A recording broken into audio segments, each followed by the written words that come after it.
দিনারজন road new তরুণ দল sporting ক্লাবের উদ্যোগে বাৎসরিক শীতলা পুজোর আয়োজন করা হয় এই দিন। প্রায় 70 বছরের পুরনো পুজো।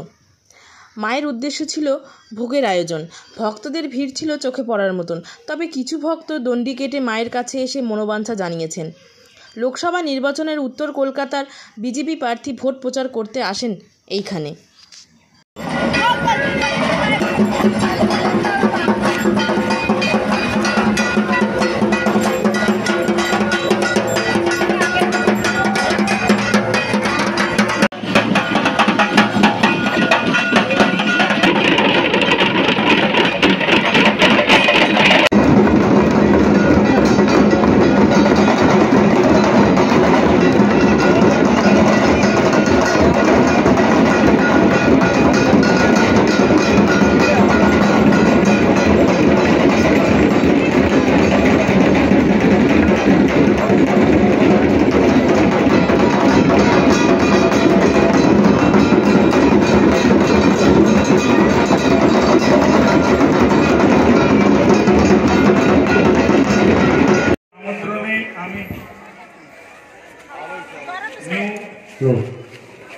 তরুণ দল স্পোর্টিং ক্লাবে মাতৃ আরাধনা শ্রী শ্রী শীতলা মাতা পূজায় আমি আমন্ত্রিত হয়েছিলাম।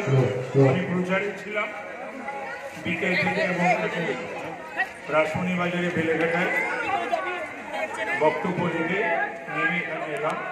মুখেশের সঙ্গে কথা হয়েছিল, আমি বলেছিলাম এমনি যত দিন এগোচ্ছে সিরিয়ালটি কত টাইট হয়ে যাচ্ছে, এখান থেকে আবার যেতে হবে একটা দুটো জায়গায়। বিগত 70 বছর ধরে এই শীতলা পুজো হয়ে যাচ্ছে। ইভেন আমরা করোনার সময় এটা বাদ যায়নি, ডিস্টেন্স মেনটেন করে সবাই শ্রদ্ধালুরা এই পুজোটা করেছে। আর যত আমাদের পাড়া প্রতিবেশীরা আছে সবাই এটাতে নিজের অভিযোগ সবাই দেয়, নিজের মনের মতন পুজোটা দেয়।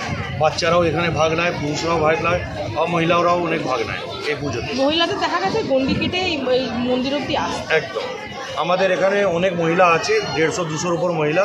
এখানে একটা পুজো হয় আর আমাদের ঘাটের উপর একটা পুজো হয়, ওখানেও পুজো হয়। আর আমাদের এইটা তরুণ দল এইটা অর্গানাইজ করে, খুব ভালো করে অর্গানাইজ করে। লাস্টে আমাদের ভোগ টোগও খাওয়ানো হয়।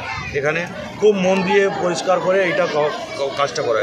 আর পুরো পাড়া প্রতিবেশীরা মিলেই কাজ করে, কোনো আমরা বাইরে থেকে কাউকে ডাকি না।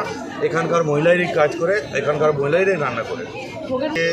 ফ্রাইড রাইস আছে, কচুরি আছে, চাটনি আছে, পায়েস আছে, আর একটা করে মিষ্টি আছে। কম করে হোক 3000 জনের আয়োজন হয়। কততম বর্ষ? 3000-এর বেশি। এখানকার লোকসভা প্রার্থী তাপসদাকে আমরা ডেকেছিলাম।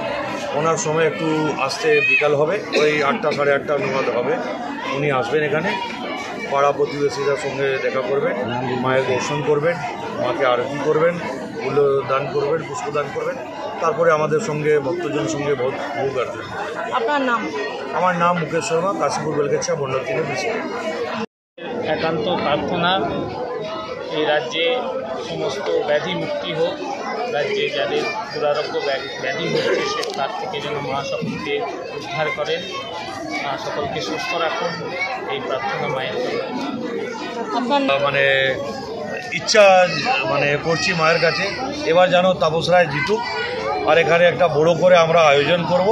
সবাই আমাদের পাড়া প্রতিবেশীদের এইটাই ইচ্ছা, আমাদের মনোকামনা যে এবার মা শীতলার কাছে হাত জোড় করে অনুমোদন আছে যে এবার তাপস রায় জিতুক।